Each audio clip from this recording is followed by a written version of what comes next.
Stand up straight, gals. It is Snippet time.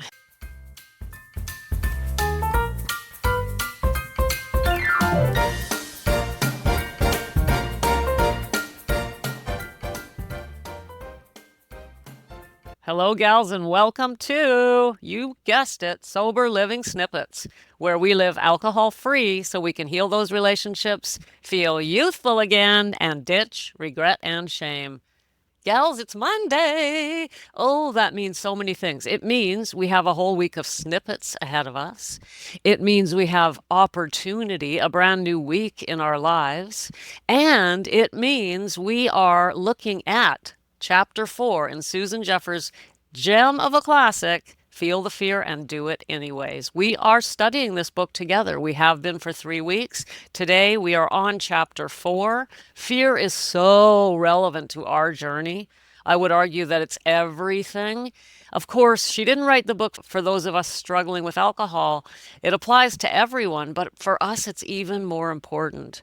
If we can't feel the fear and do it anyway, we're going to have a really, really hard time living our alcohol-free lives. So this book is just really, really important to us. Now, here we are in Chapter 4. It's fat. It is so fat, so juicy. I'm like, oh my God, how do I turn this into a snippet? This is a huge chapter. It's full, jammed full. And here I am going on and on instead of getting on with it. So let me get on with it. This chapter is called Whether You Want It or Not, It's Yours. Whether you want it or not, it's yours. So I'm like, well, what is that all about? You know, what this is all about is something I talk about all the time here on the Snippets. All the time.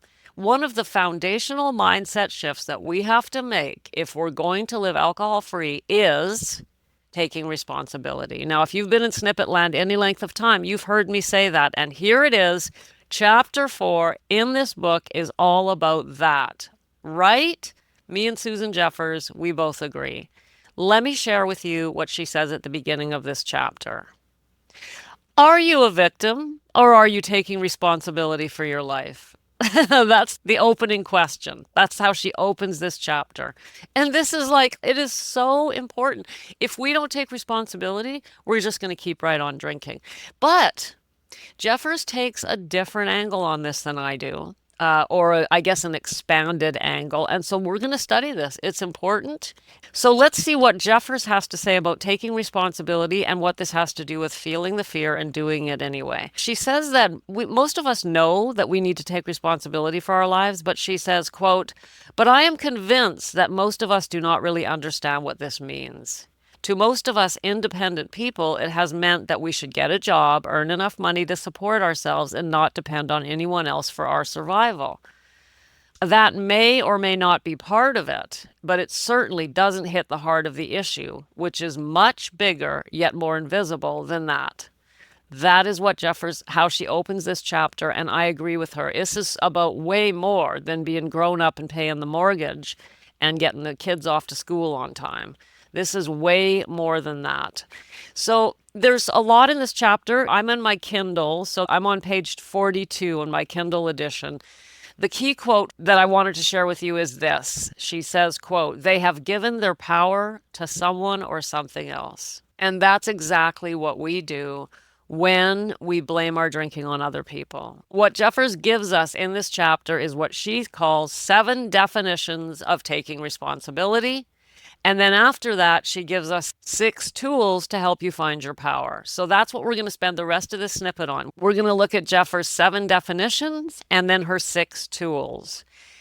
Keep in mind, this chapter is packed full of examples, stories of people that have been in Jeffers' life. We're not going to look at those. We're going to just go through the 7 definitions and then the 6 tools for overcoming them. Some of these overlap. Some are more relevant to us than others. So bear with me. I'm going to walk you through what I believe are the key points out of this chapter for us women here in Snippet Land, 40 plus, dealing with alcohol. So the first definition of taking responsibility from Jeffers is, quote, "Taking responsibility means never blaming anyone else for anything you are being, doing, having, or feeling."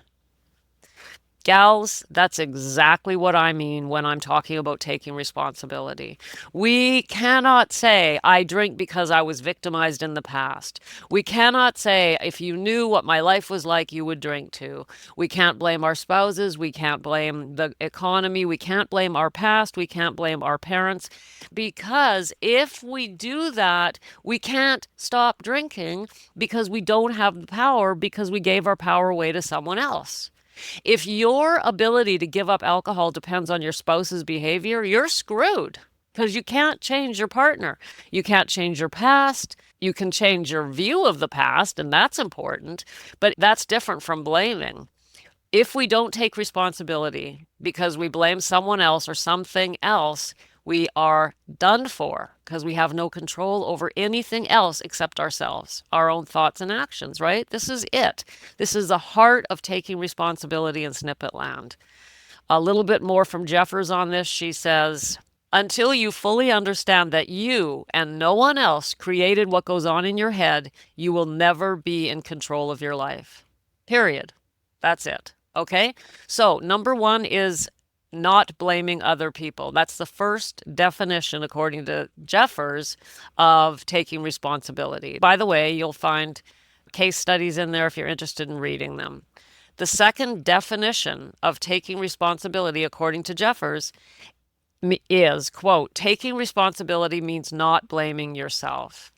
I love this because even though I'm always saying to you, you've got to take responsibility for your drinking, that does not mean blame yourself. And actually, I do sometimes get the sense that that's what women feel like, well, now I have to blame myself. No, especially not for drinking. How many times have we talked about the fact that you are not to blame for your drinking? You are not to blame for your drinking. Neither was I, neither is she, neither are they. We are not to blame for the fact that we can't control our drinking, but we are responsible for doing something about it. Now, there's a big difference between being responsible for doing something about it and blaming ourselves. Sitting around wallowing, oh my God, look at all the things I did. I drank and I spent this money and I did this and this happened and I wasted my time and my health and all. That's just wallowing in self-pity. You're not to blame for your drinking.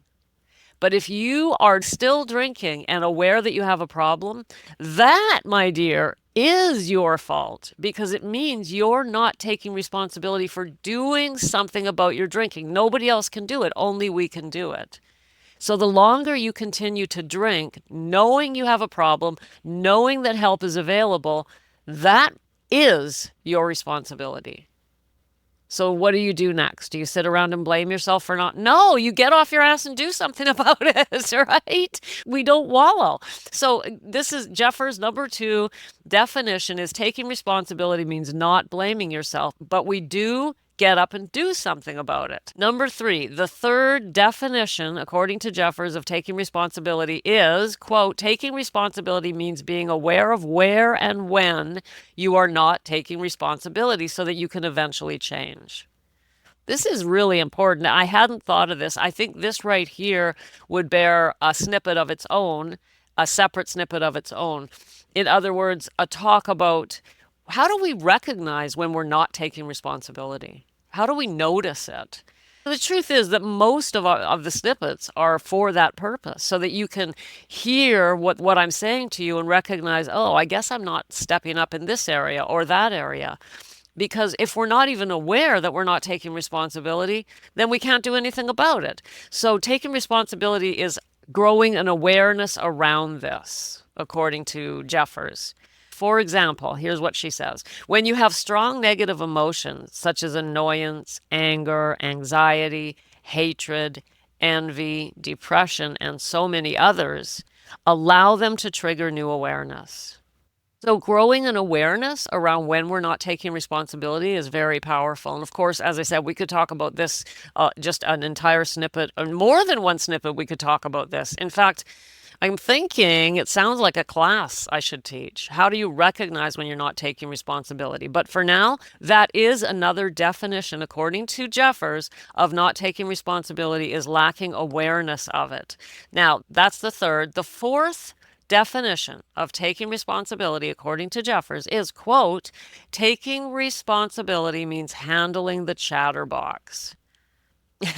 She's talking about the little voice inside your head, the one that tries to drive you crazy. Well, you and I talk about this all the time. We have to realize that the voice inside our head is insane. It's a spoiled 3-year-old. It's a neurotic roommate. It's not even worth noticing.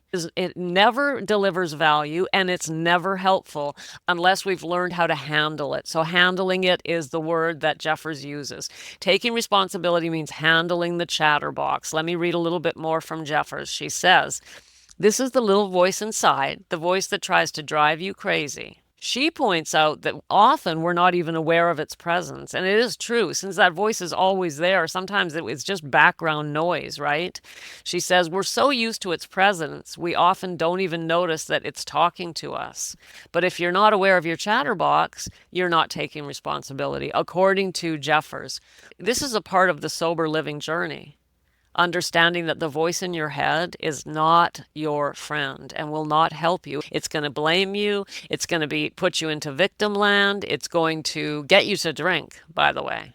That voice in our head, Jeffers doesn't talk about alcohol in this sense, but the voice in our head, among many other unhelpful things, will tell us that we not only deserve a drink, but that we need one and that we can safely have one. It's a liar, liar, liar, liar.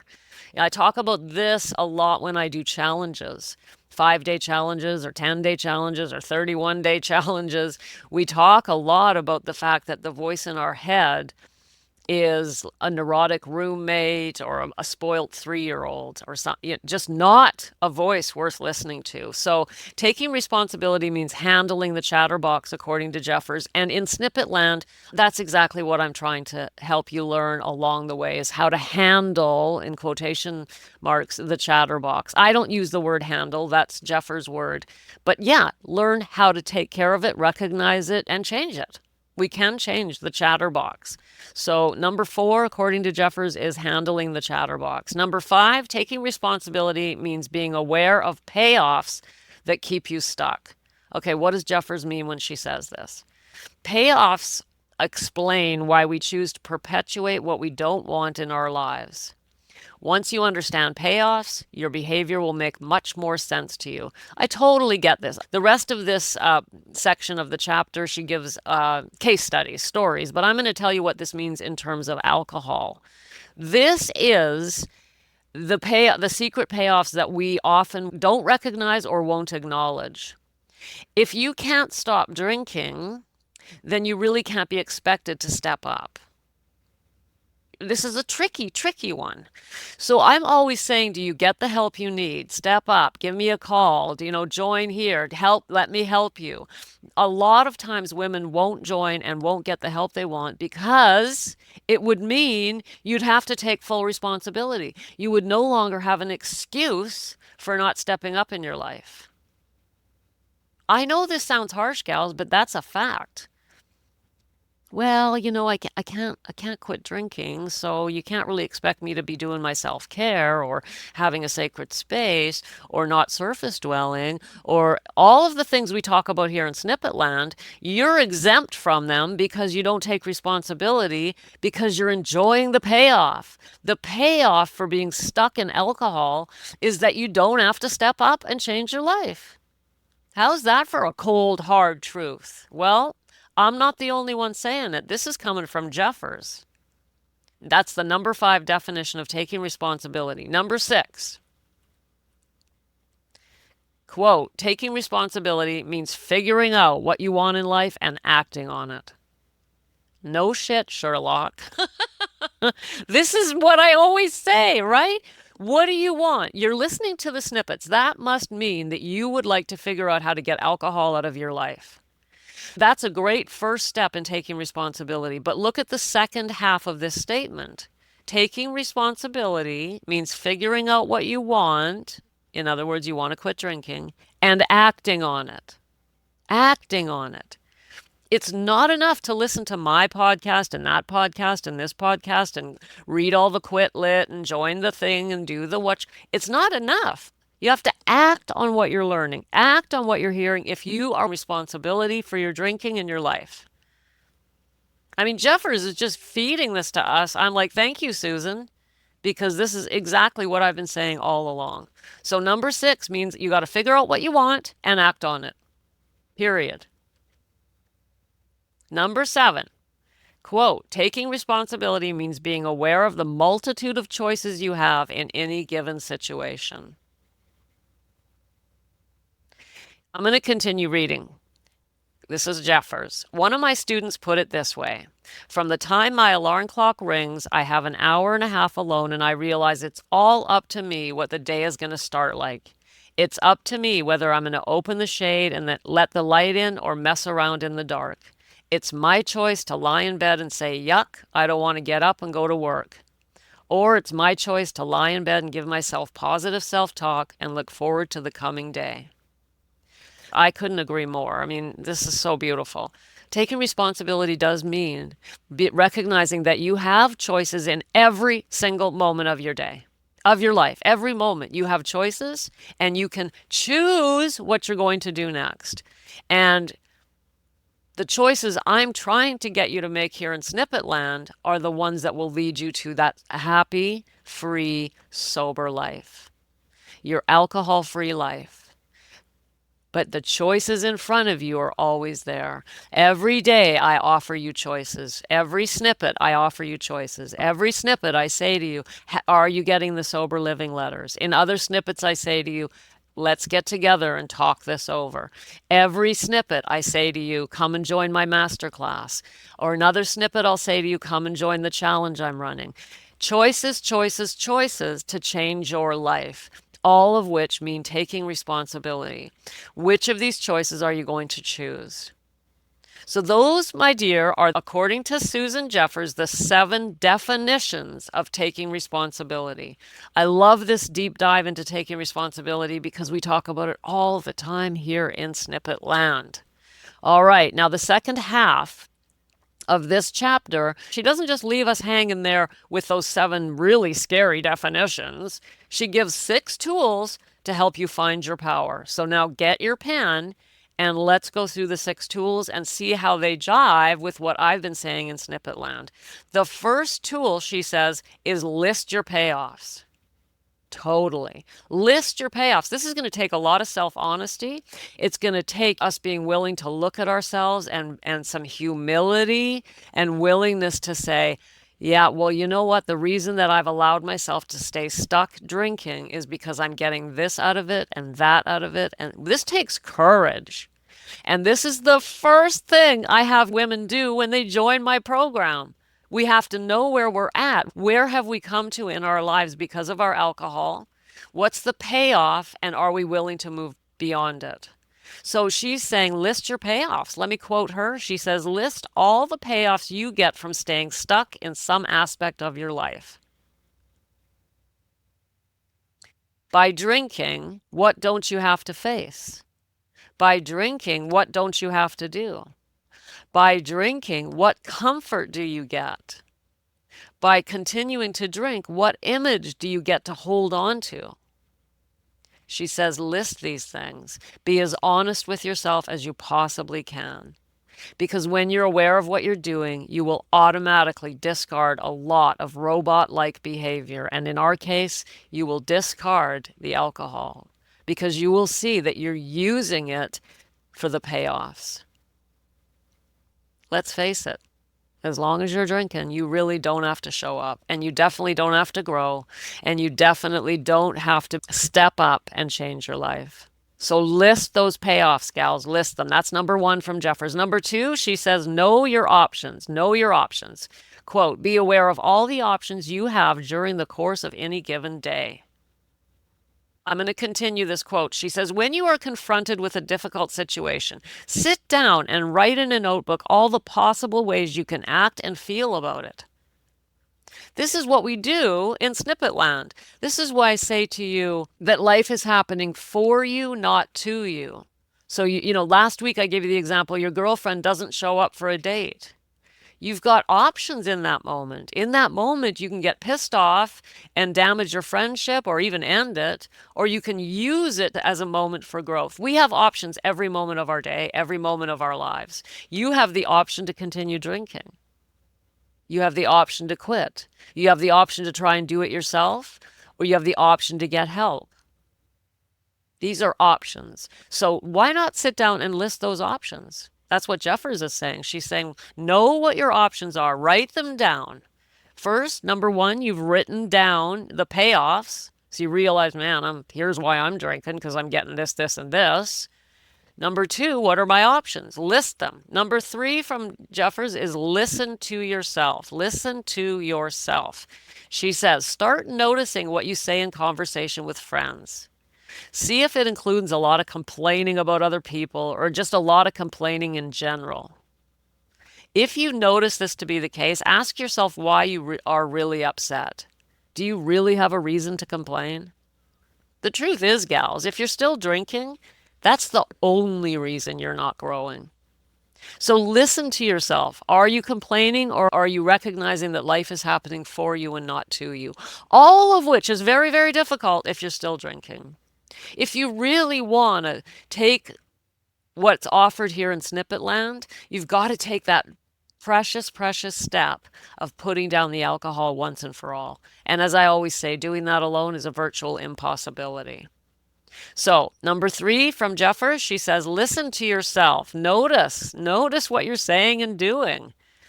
Number four, Jeffers says, choose your experiences. Here's what she says. In a notebook, list the many choices available to you that can change presently upsetting experiences into positive ones. I love that.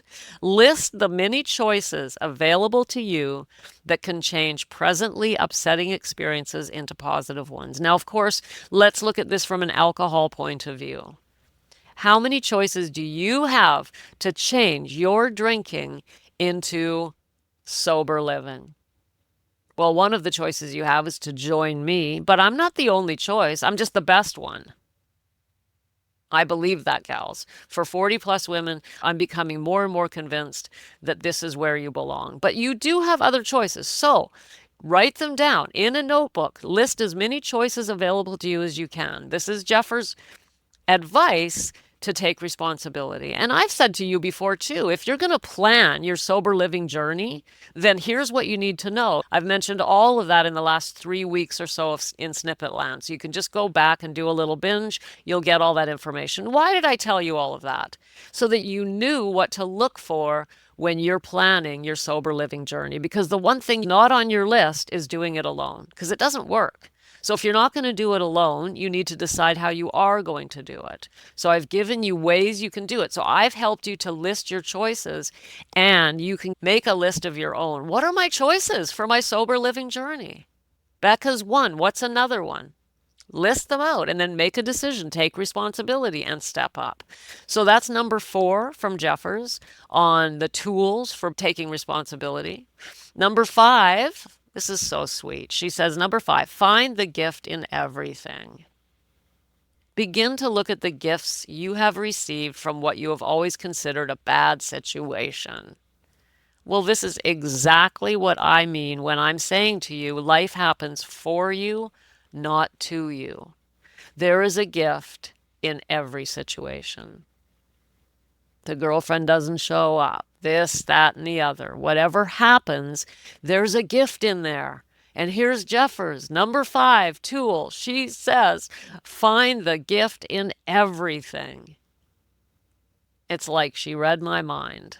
So find the gift in everything. Begin to look at the gifts you have received from what you have always considered a bad situation. Even your drinking contains a gift. And I've certainly come to realize that in recent months. Because I'm telling you, gals, if you don't know me very well yet, I blew up and wasted 32 years of my life in drinking, suffering with alcohol, not fully living, missing out on life. And for a while, and before I got sober, yeah, I did a lot of wallowing, a lot of complaining, a lot of not taking responsibility. Why do I have to waste all my time, all that alcohol? Why me? Why me? Talk about self-pity. I'll tell you why. So that I could show up for you today. God knew that I had the ability to do these snippets. I didn't know. Never would have thought of it. The way it came about was a total surprise to me. But it turns out I have this gift, and not just the snippets, but helping women. I know how to show up for them. I know how to show up for my clients. I didn't know I knew how. A hidden talent that never would have come out if I hadn't first had to suffer with alcohol and then do my own sober living journey. So find the gift in everything. That's number 5 from Susan Jeffers. And number 6, the 6th tool for taking responsibility, which will help you to overcome fear, of course, is, drum roll, ditch the criticism. Again, it's just like, yeah, this is what we say in Snippet land. Here's a quote from Jeffers. This is a really tough one. See if you can go 1 week without criticizing anyone or complaining about anything. You will be surprised how difficult this is.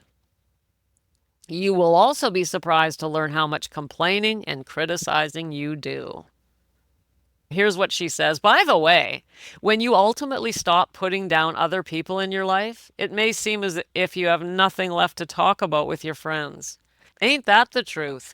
What are we going to talk about if we're not gossiping about our friends who aren't here? Let's talk about each other when we're not around. It's hilarious. Let's see, if I'm not going to complain about the state of the world, I'm not going to complain about the weather, I'm not going to gossip about the girlfriend who's not present, what the hell are we going to talk about? I'll tell you what, how to take responsibility and grow, how beautiful life is and always has been when we show up and step up and we see that life is happening for us and not to us. And if you don't have friends in your world that you can talk to like that, you will attract them when you start living that way.